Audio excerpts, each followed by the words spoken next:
Paul El-Rarat est l'un des plus grands maîtres de midi.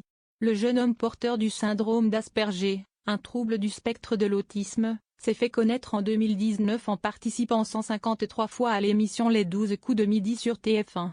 Au terme de son parcours, Paul El-Rarat est reparti avec la somme de 691 522 €, de gains et de cadeaux confondus. Depuis le 1er septembre 2023, un nouveau candidat fait les beaux jours du jeu animé par Jean-Luc Reichmann. Il s'agit d'Emilien, qui cumule plus de 550 participations. Le 1er février 2025, le jeune étudiant en histoire a même réalisé un record dans l'histoire de la télévision française, en dépassant les 2 millions d'euros de gains. À ce jour, Emilien cumule près de 2,2 millions de gains sans compter les innombrables cadeaux. Paul El-Rarat sans filtre sur la longévité d'Emilien, ça va tuer le jeu.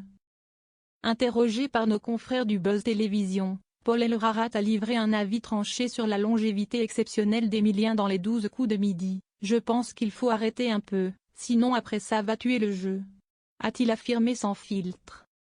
À un moment, il faut qu'il y ait une fin car beaucoup de gens s'impatientent. Il faut entendre et comprendre le public. Si Emilien a réussi jusqu'à présent, c'est qu'il a du mérite mais trop de participation, trop de présence et trop d'argent. Ça interroge aussi, estime l'ancien champion des 12 coups de midi.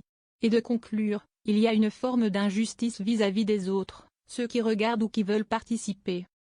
C'est la question que les internautes avaient posée à Paul en novembre 2024. Piqué ce dernier avait répondu, dire plus fort fait office de comparaison, et cette dernière, entre êtres humains, est malsaine. Donc je vous réponds, non, il n'est pas plus fort. De son côté, Emilien semble partager l'avis de son confrère et avait répondu dans Télé Loisirs, il n'y a pas de classement. Chacun suit son aventure au moment où elle arrive. Si est une aventure qui est personnelle, a-t-il tenu à rappeler. Et de conclure, il n'y a pas à mettre qui que ce soit en opposition ou en comparaison. Point.